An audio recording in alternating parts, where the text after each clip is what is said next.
checkered flag in the air. And he's going to house it. It's amazing. Absolutely amazing.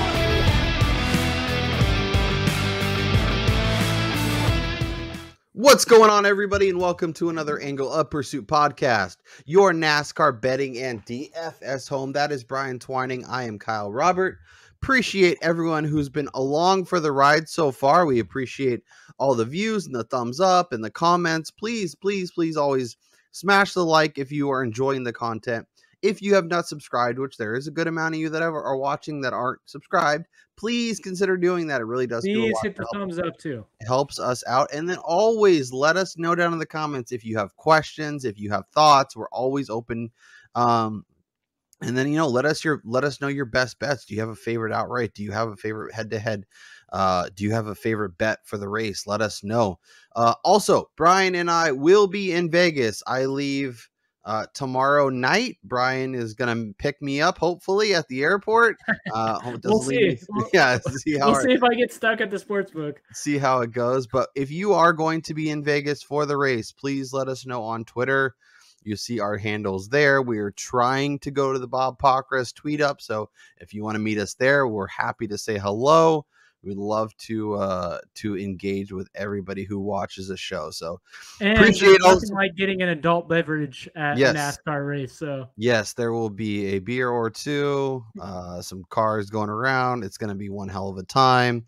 We'll also dabble at the sports book, likely the Westgate. So if you see us there, don't be afraid to come say hello.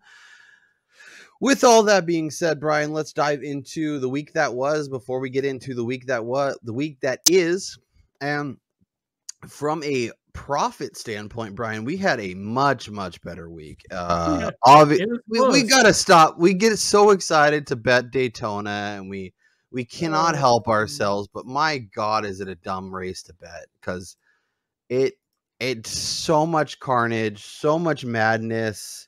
And every time we think we got it figured out, and we don't. The one thing I will say is Auto Club, they brought a little Daytona to Auto Club, and that was kind of interesting as well. Yeah, that race was awesome to watch, man. I was kind of sad I didn't go, but also at the same time very happy that I got to sit in my heated house and not have to deal with the 40-degree temperatures there. Yeah, they seemed very, very cold. Hopefully we won't be nearly as miserable. Interesting race. We talked a little bit about it, especially on the DraftKings show. Fading the Kyles. One of them potentially could be the ticket. And if you faded Larson and went with Kyle Busch, you had yourself a hell of a weekend, because Kyle Larson crashes, basically towards the end of the race, towards the beginning of the race, is able to get his car back on track, but still is not the driver you need. Kyle Busch, on the other hand, we talked about how good he is, the expectation. He looked dominant from the jump. He loves his new car, and RCR might have found themselves a championship contender, because my God, does he look good. Yeah, it was kind of interesting to see. That's 2 years in a row now that the number 8 car has absolutely paced the field there. So, maybe we were overexcited for Reddick's move to 2311. Also, there's a lot to take away from what we've seen in the first 2 races. Yeah, and I was listening to Chris Wormey's pre-race poll on YouTube. It's definitely worth a look definitely. If you're into betting NASCAR. But he was talking, knowing what we know now, it kind of makes a lot of sense. Like, in the long run, 2311 is going to be in the conversation with Hendrick and a lot of the big teams, but they do have some work to do to get there, despite all of the progress that they made last year. And Richard Childress, they're a well-oiled machine, and they're figuring some stuff out. And maybe for the long term, Tyler Reddick's going to be much better making the switch, but for the short term, it might actually have benefited him to stay with RCR in that car. And so Kyle Busch obviously is able to take advantage of that. Looked incredible. He was super dominant every time he had to go to the back, or whenever they went through the pits and he came out a little bit behind, he was able to work his way through the field. Looked really, really good. And our boy Ross, he looked awesome too. He wasn't really someone that I think we talked a ton about. But my God, does he look good? Trackhouse was really strong. Him and Suarez were both incredibly impressive. And yeah, it was a really, really fun race. Yeah, it was honestly, it was one of the most exciting races we've seen in some time. Like, especially knowing that this was the last time on the 2-mile configuration at Auto Club. Yep. It was great racing in general. Like, yes, Kyle Busch was the class of the field, but it's not like he ran away with it from the get-go. I mean, there was still people competing there for a little while. Like, all of the battles from like second on were tremendous. I mean, this was it kind of reminded me of how an F1 race where during the broadcast they're going back to the battle for 10th and 11th because the leader has ran away with it. But like, yes, Busch kind of ran away with the race, but people were still in striking distance, and we got that type of racing throughout the field. Yep, Alex Bowman looked strong at points. Chase Elliott looked really strong towards the end. There was a lot of different drivers that made an impact. From a DraftKings perspective, it was not a winning week, but we did cash a few lineups. This lineup in particular would have been really nice if we had gone with literally anyone but Kyle Larson. Byron was solid. Kyle Busch obviously dominant. Keselowski looked really good. I thought a couple of times I had a shot to cash in the outright. McDowell was stronger than I think his finishing position sets up, and old Harrison Burton was fine. I mean, considering what 5,500 to get 37 points, that's not too bad. Tyler Reddick was a little bit disappointing. Obviously, only finished 87 laps. Bowman was strong at a lot of the race. Austin Dillon ended up finishing pretty decent towards the end, and I feel like we were on a lot of the right. Well, and then drivers. I wanted to hit on Joey Logano there at the top. Like, what the hell happened to him at the end? I don't know. He sunk like an anvil in quicksand.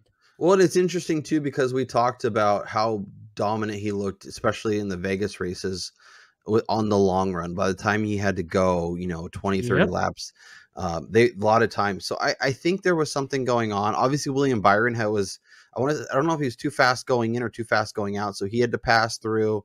So he ended up going from kind of top 5 to having to restart in the back of the pack. So didn't have the strong race that, strong finish that his race kind of showed. There was a few things like that. Martin Truex, I know, had an issue. The Toyotas were better, but they were still struggling a little bit. So that's kind of a bummer to see, and something we'll have to keep an eye on as we look ahead to this week. Chase Elliott was great, finished second. Chase Elliott, Kyle Busch was a hell of a one too. It just sucks that AJ Allmendinger was in the lineup, got us minus 25 points, and Kyle Larson yet again, not so much. So we had some pieces, we had some thoughts, we really couldn't put it all together, but not too bad. If we head over to the betting card, though, much better week. So obviously our outrights were not it. My two best bets, Kyle Busch in the top 5, plus 150. I got it at plus 190. But I put when I added it was plus 150. Alex Bowman to top 10 at even money. Both hit really nicely. Bowman over Byron, partially due to the pass through, I think. Hey, sometimes you need that to go your way. That's the thing about NASCAR is, like, I feel like those things like my guy's been dominant 95% of the race and then has to do the pass through and then end up losing the bet. So it was nice to be on the right side of that. Kyle Busch over Christopher Bell. Obviously that worked out really well. And then my group bet, Bowman over Byron, Reddick, and Truex. Obviously Reddick was out quickly. And then Byron I was just really hoping that Truex I think they were like right on the cusp of the top 10, both of them. And I was just sitting there watching the time, waiting for Truex to pass him because I felt like this is going to happen. I'm not going to win this. So that was a really nice hit. Overall, up a little over 5 units this week. So slowly but surely digging myself out of the Daytona hole for some reason that we always put ourselves in. On your side of the card, obviously, some hits, some misses. It just goes to show you why I don't bet Joey Logano. Like Yeah. he was a top 5 car. Yeah, he was great. Race. And I'm so happy that I jumped off when you jumped on, because I was like, I can't do this to myself. And maybe that's the problem, Brian. Even though I didn't actually do anything with it, they knew that I was on it initially. I put it on a sheet initially. And so they're like, oh, we can't have him do well. Your Austin Dillon top 10 was a very nice bet, though. But I mean, he kind of struggled to get there. He rode right around that spot. I mean, the thing that really saved me was the extremely late ad. Thank you, Caesars, by the way, of Dillon over Ryan Preece. Like, I saw that number. I jumped on that immediately. I probably would have went even more units there. The number didn't make any sense. That should have been one of those matchups that was like minus 150, not minus 115. Yep. Yeah, and when obviously there's excitement about Priest this year and what he could be, and I think Cole Custer's 41 ran pretty well last year, so I mean I get it, but yeah, no, you nailed that, so that was nice. And Logano top 5 should have been in there, but and then of course Ryan Blaney, like this dude can just not have a good day. Like it feels like last year's just continuing, and we'll see what happens in Vegas, because there is reasons to like him this week, but I mean, I'm just gonna say it right now. Like before we even jump over to the Vegas betting card, Ryan Blaney will be on my card every single race until he finally wins, just for the mere fact that I would be so pissed if I'm not betting him and he wins. So you're going to bet him every week. You're not going to bet him at the All-Star race. I'll bet him there. He'll win that again. And then you'll get off and you're back on, and he won't win anymore. It'll be all 2022. So Brian is up to a little over 2 units on the week. I'm up over 5 units.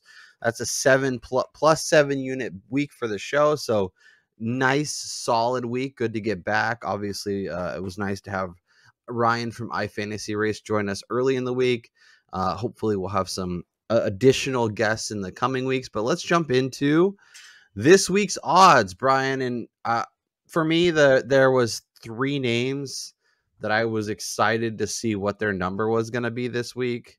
And those names were Kyle Busch, Joey Logano, and Ross Chastain, and they're 3 of the 4 shortest odds this week. So, and I think for good reason.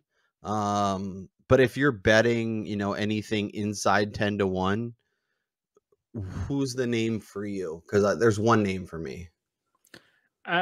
We might be simpatico on this. We did not speak about this prior to the show, but it's got to be the Watermelon Man at 8-1. He was incredible in Las Vegas last year. I mean, we were sweating a Chastain victory for you in the fall to only watch that crap number 22 Pennzoil car pass him with a few laps to go and take home the victory there. So Chastain to me is my favorite. I was doing a lot of like Twitter conversations about Chastain's number, and the expectation is that the Kyles are probably going to qualify on the front or near the front, and Chastain hasn't been qualifying that great. So his number may sink, but I suspect it's not going to go as long as what people think because of how strong he's been on Sundays to begin the season. So in the October race, he had the second best driver rating. He led 68 of the laps, more than almost double anyone else in the field. Finished second after starting 11th, was incredibly dominant. And then if you go back to the spring race where he finished third, he also led 83 laps, which is more than double Kyle Busch, or almost double Kyle Busch. He was third after stage 1. He was first after stage 2. Best driver rating in the field. Like, he has been dominant. So I did add him. PointsBet had a plus 850. I added that. Nice. Before, when did I add that? This morning. It's obviously 8-1. I still love that. As Brian mentioned, maybe you hold off and hope that he qualifies better, and maybe you get a 9-1, potentially 10-1. You're not going to get anything crazy. But maybe you get a decent number on him. And I don't think he'll crash to 6 unless he qualifies on the pole. So if you want to be a little patient and wait, I wouldn't blame anybody who did that. But as we sit here, I think he is the name to pull. I wouldn't fault anyone who took Kyle Busch. I wouldn't fault anyone who took Kyle Larson. And honestly, Joey Logano might be the sleeper name that no one's paying attention to. And the fact that Brian's out on him makes me want to bet it even more at 8-1. I think the next range is where it gets kind of interesting. Let me load all these while we're talking. So we have Denny Hamlin between 9 and 11. We have Chase Elliott 10 to 12 range. Truex between 9 and 12. Your guy Ryan Blaney, you can still get a 12-1 on him. Chris Bell kind of starts that next tier. So let's cut it off at Blaney. So we have Denny, Chase, Truex, and Blaney. Thoughts on that range? Anyone? Obviously, I'll just put it on T. You're betting Ryan Blaney? Talk to me. This should be a no-brainer here. Ryan Blaney was probably the best car at Las Vegas last year in whole. If you don't account the 2 wrecks or 2 instances that he wound up with, if he finishes the fall race, he's probably winning. He was better than Logano all day. He was faster than Logano. He was at the front of the field, and he probably has the same long-run speed that Logano does, so it's probably him passing Chastain late. You know what we need to do, Brian? We need to find stage 1 and stage 2 odds. Yes. There is matchups for different stages, and just hammer the Ryan Blaney's and not worry about the outright, but it's coming. Stage 3 is this disaster stage. There's always something, whether it's his car, whether it's his engine, whether it's or a cat. Last week, as the speculation says. Like, there's always something with that guy. So interesting odds. Truex is interesting. I think he is a guy. I thought a number would be a little bit longer. Maybe we get a better number after qualifying, but he's been incredible here, though. This is the year of Martin Truex. I think he's in DGAF mode. He is going to dominate. Chase Elliott, obviously, another incredibly talented driver, dominates everywhere. So a lot to be excited about. The next guy for me is William Byron, and let's see, what was it? Bet Rivers still has an 18-1 on him when the market is 12-14. I put the 18-1 on my card. Byron has been great at these tracks. I was looking at it. He, much like Ryan Blaney, tends to have shenanigans happen, but did in the spring race get a top 5, was second after stage 1, was 4th after stage 2, was really strong, and then in the spring race was running well. Let's see, where was he? Was 10th after stage 1, was 6th after stage 2, and ended up finishing 13th. Didn't have the strong stage 3 that it looked like he had the potential to have. I think he rebounds nicely. I don't love like the 12-14 range for him if that's the best you can get. I'd rather, I don't know. I mean, him if he qualifies good, though, I mean, he's probably going to be in that range anyway. Him versus Truex. Yeah, I guess I would. No, I'm fine with I'd rather get to 13 or 14. 12 is a little challenging, especially when if you can get Chase Elliott at 12 and get William Byron at 12. I'd rather bet Chase Elliott, but very excited about Byron being able to get that much of a bump. Shouts to Rivers. I think is absolutely worth your while. The rest of that range, kind of as we approach the kind of 15-20 range, we have Kevin Harvick. You can get as long as 20. Tyler Reddick as long as 20. There's a 22-1 on Alex Bowman, which is incredibly compelling. And then it jumps again. So let's talk about that range, Brian, and talk to me about Alex Bowman. I saw you tweeting a little bit about it. Yeah, so he was the first guy that kind of popped to me. I know a lot of talk was guys a little bit further down, but in terms of like the favorites and their odds, like Alex Bowman sitting here at 20 or 22-1. This is the same exact range he had for this same exact race last year that he wound up winning. Yep. He didn't get a chance to run in the fall here, but I think it was Noah Gragson took the 48 to a top 12 finish. So I mean, the car is obviously set up nice. They know how to set it up for this Vegas race. And Bowman has finished inside the top 5 in 2 of the last 4 trips to Sin City. So I mean, when you look at Hendrick, every driver of theirs is inside that 14 or 12-1 number ahead of him. So I think Bowman makes a ton of sense at 22-1. Yeah. And I'm gonna be, I think, a little more strict on my outright cards, Brian. When I bet golf, I try to be in that kind of 18 to 35, 18 to 40 range and not get too crazy. Because yes, the winners can come from, but shorter than that, or longer than that. But usually shorter than that, you have to lay a heavy price. And if the wheel falls off, if Brad Keselowski gets in your way, if Noah Gragson turns into you, all of a sudden, no matter how well you were driving, you're toast. And some of the longer shot guys, they'll probably hit, but I think with another year in the car, another year with the mechanics, I think it's gonna be a little more consistent winning from the guys that we expect to be in the conversation. I think anyone beyond kind of 25 or 30 is, unless you're at super speedways, because that's a whole different animal. But I think for the majority, anybody that's kind of beyond 25 to 30 is not going to be on the outright card for me. Yeah, I mean, it definitely makes sense because, I mean, you're going to need a lot to go right for those guys to win. I mean, on that note, I just added Bubba at 34 to 1. Yeah. I wish I would have added it sooner to the card, but I mean, obviously, I don't want to add a number that opened at 40 and is only available at 34 most places. But, Wallace was a guy who he won stage 1. He led almost 30 laps. He was the fastest car in green flag speed here in the fall. He looked like he was going to be competing for the win there until the infamous Kyle Larson situation happened. And then when you look at what he did at Kansas, probably the most similar track to Vegas, he won the race there. I know he was in 45, so it's a little bit different vehicle, but Wallace is a guy who took a step up last year. He's shown speed this season. He doesn't have the finishing results to prove it, but in terms of on track speed, if he can keep it on the track, he's definitely going to be competing, inside the top 10 for me. Yeah, of guys that are a little bit longer odds, he would be the one that makes the most sense, as you pointed out. Was really good until the Larson incident. I just have questions in terms of being able to keep it going for all 3 stages. Yeah.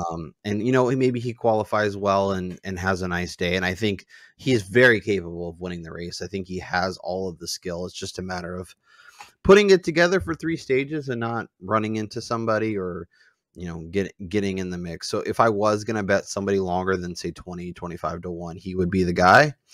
But yeah, I probably won't make my card. If you can get north of 30, I think it's worthwhile. I think those 28s are just a little too short. Yeah, too short.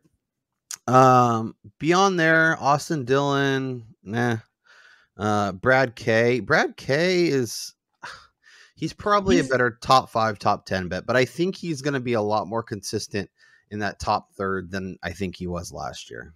Yeah, I was just going to say, I feel like he's going to be this season's Kevin Harvick, where you're getting a top 10 run, but he doesn't necessarily have that upper echelon speed to win races. So he's definitely going to be in the top 10 market for me.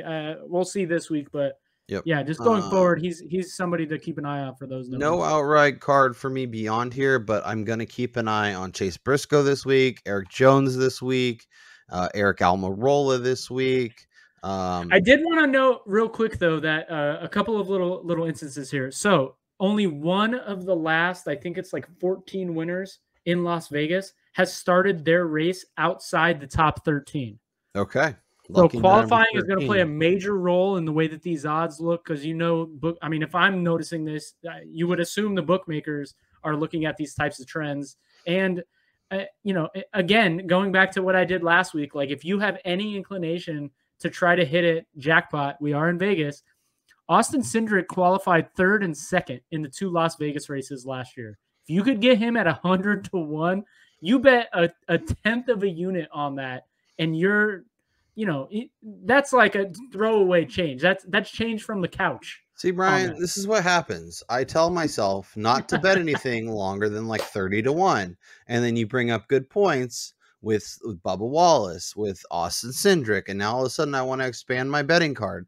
I wouldn't fault anyone. This is honestly, I feel like that would be more along the lines of if you could sell this bet back to the book during the race, these would be hammered. Yeah, see, I think that's the thing. It's like you grab Cindric at 100, he qualifies well, and all of a sudden that number's 35 or 40. 50 or 40, yeah. And then you if you can parlay that into an actual profit, then sure. But yeah, but hopefully we get decent numbers in the top 5, top 10 market. That might be a spot to dive in on him.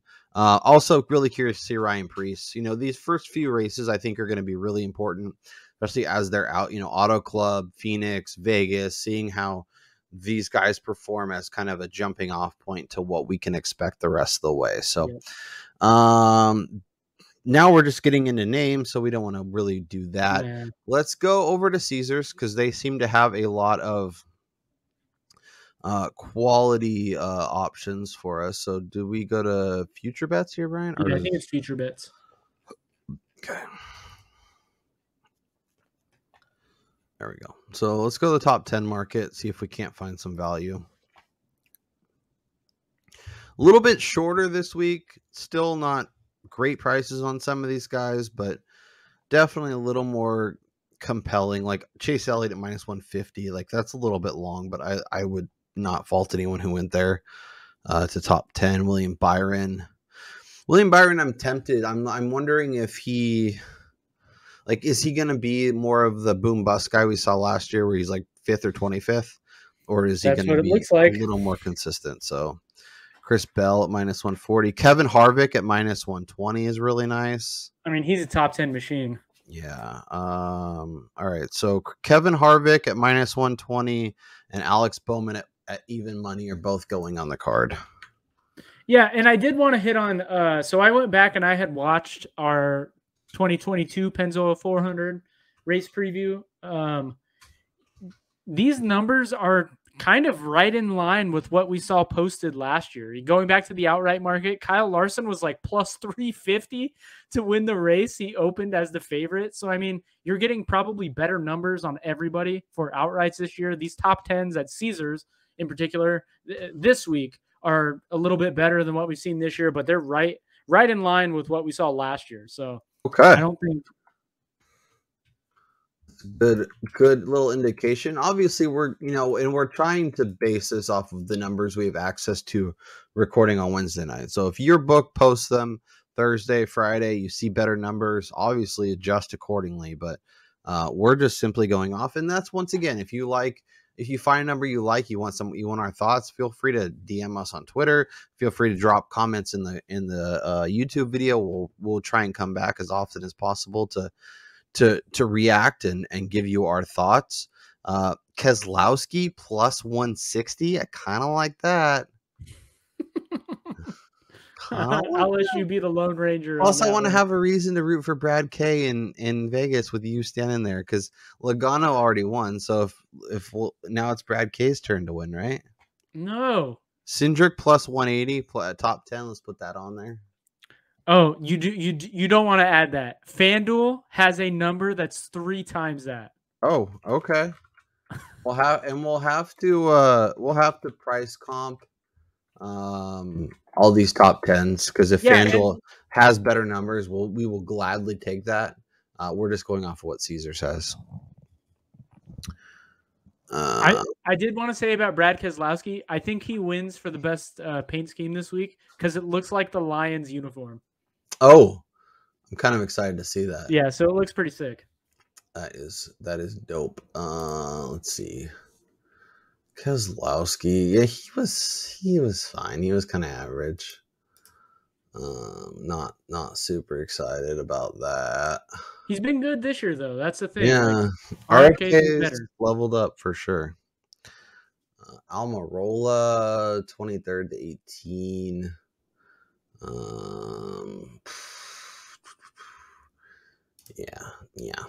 Yeah. We'll have to figure out what the best paint scheme is. Maybe it is. Good to see Ricky Stenhouse priced where he needs to be, not up in just because he won the Daytona. He needs to be aggressively shopped. And he's not driving the Sunny D car this year, so I'm not interested. Top Chevy, Kyle Busch at plus 220 is the top Chevy. I think is interesting. I know he has some serious competition. Byron at 5-1. I don't hate either. Let's see. Top Toyota, Denny Hamlin, Chris Bell. Truex at plus 325 to be top Toyota. I like that a lot. Bubba at plus 650 to be top. I was just going to say the Bubba numbers are ones that I've been shopping today. And if you do like Bubba to top Toyota, I want to say it was Bet Rivers. Where was that? He's like plus 1,100 somewhere.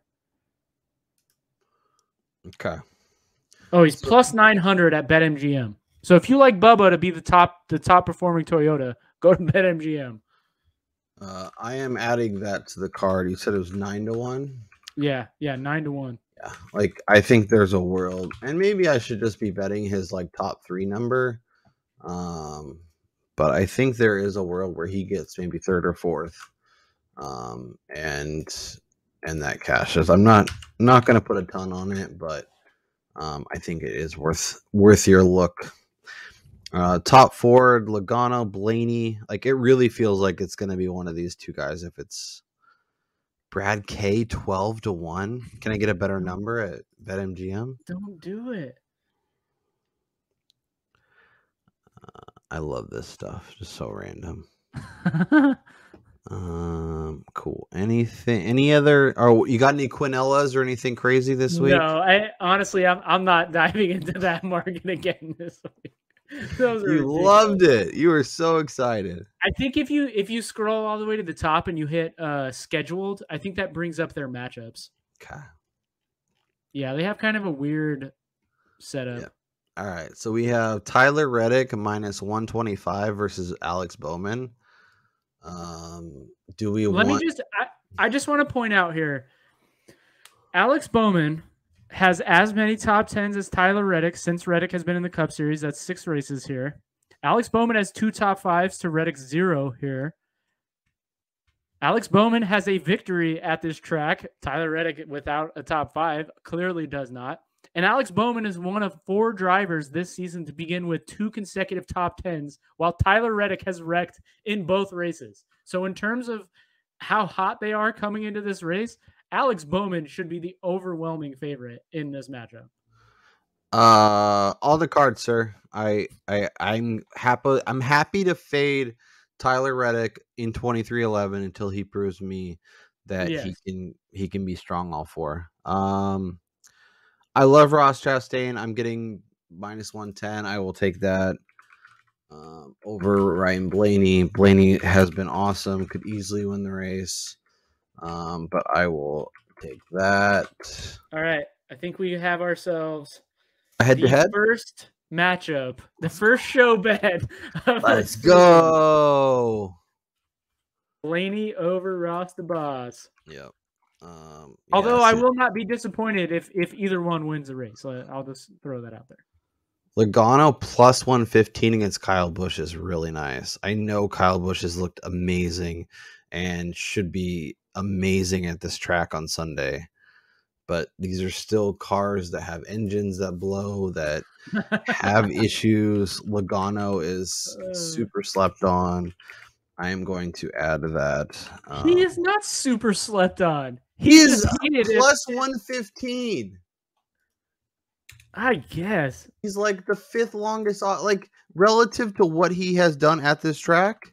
Yeah. I'm not saying he's freaking Eric Jones or like freaking Ty Dillon. Like I understand he's not like that looked over, but my God, that's a nice number. So I will take that. Hambone versus Larson. Hope Larson's destruction keeps happening and you get a Hambone at plus 100. You know, that's a really interesting matchup because Hamlin is a guy who, I mean, Toyota struggled really mightily last year at these types of tracks, especially early. But Hamlin is another guy. He's kind of like Truex and Harvick, where you know what you're going to get out of him. Unless he wrecks or he spins out because he hits the apron while coming out of the pits like he did last year during the spring, he's probably going to finish inside the top 6, top 7. And, I mean, if you're going to get plus money on him in any matchup, that's probably a good value play. Yeah.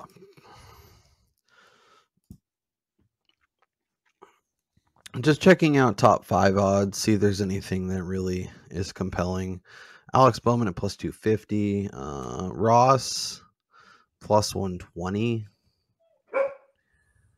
So I don't think I can do the top 10 at like minus 200. It's hard to lay a lot of money on a top 10. But top 5 is kind of interesting. Brian's dog does not like that. I'm just gonna say, will he he said, be do not bet that. 5 at plus 170?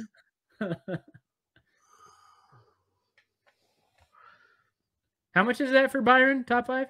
Plus 170. Let's see what our old friends at Action Network have for us. NASCAR odds. Let's go to the top 5 market. Okay. Oh, plus 265 at Bet Rivers. That is going on the card. Thank you, Bet Rivers.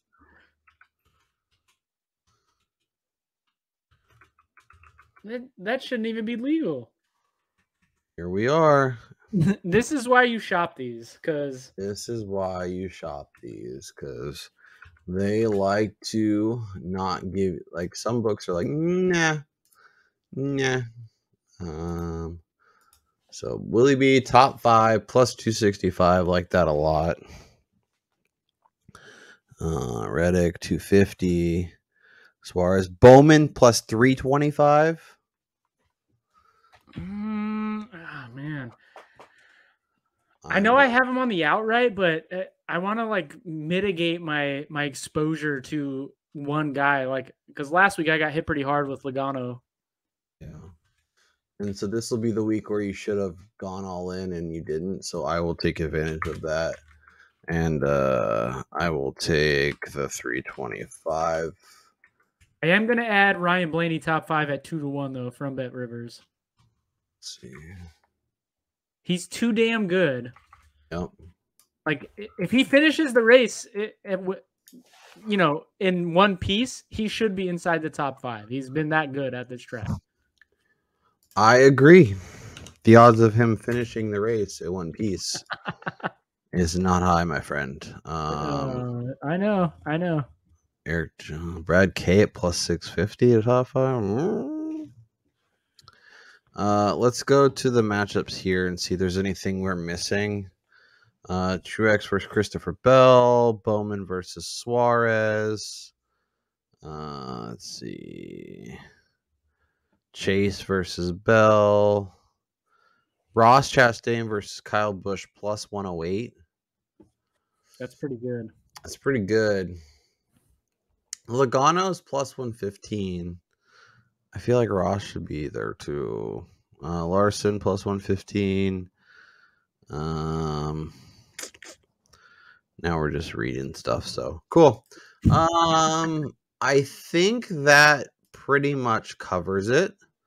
Should we recap our card, give the people a best bet, and get the hell out of here? Sure. I have a couple of sneaky plays too. Oh, sneaky. Let's recap the card. As a reminder, Brian and I will be in Vegas. We'll be at the track on Saturday to do all the qualifying.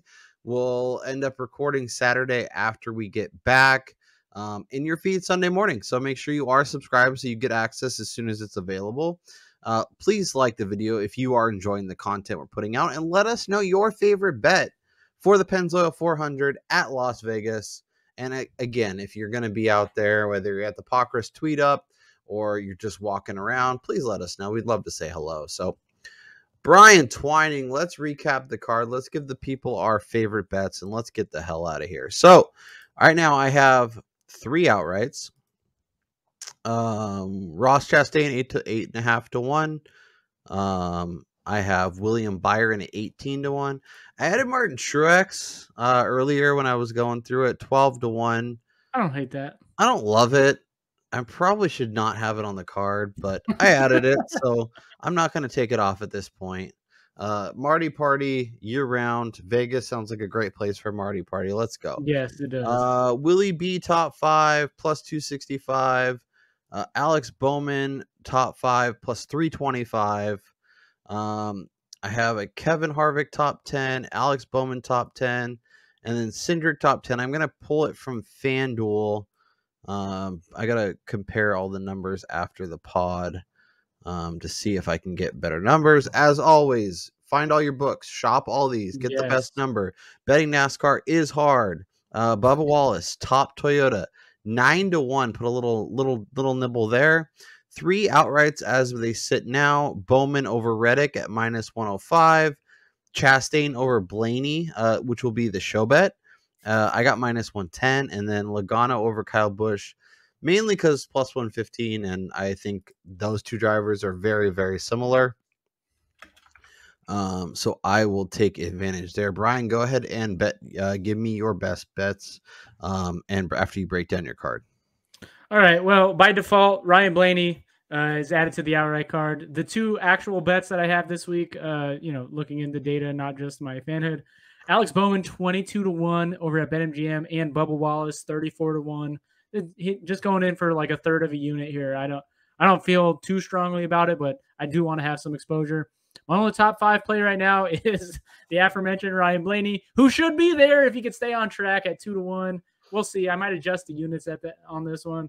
And then my top 10s, Bubba at +230 over at FanDuel. He was a top 10 car in both Vegas races, and clearly he won the Kansas event.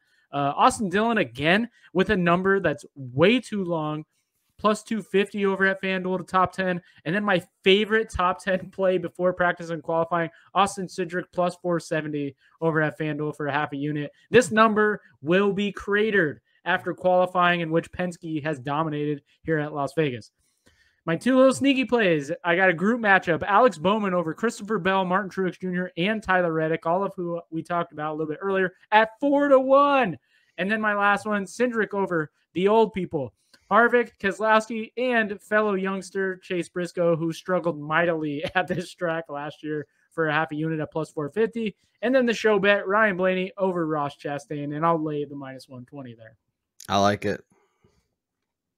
My best bet sitting here prior to practice and qualifying, I got to do it. I'll probably wear the hat on Sunday. Bubba Wallace, top 10, +230. That number is far too long. I think we see him qualify, top 12, maybe inside the top 10 here. And this number gets, down to my +125 or so. So I'm going to lay 3 units on that. Yep. I like it. I like it a lot. I'm going to go with a matchup, and I'm going to go fade Tyler Reddick in the 2311. I'm getting -105. Brian has waxed poetic about what Alex Bowman can be.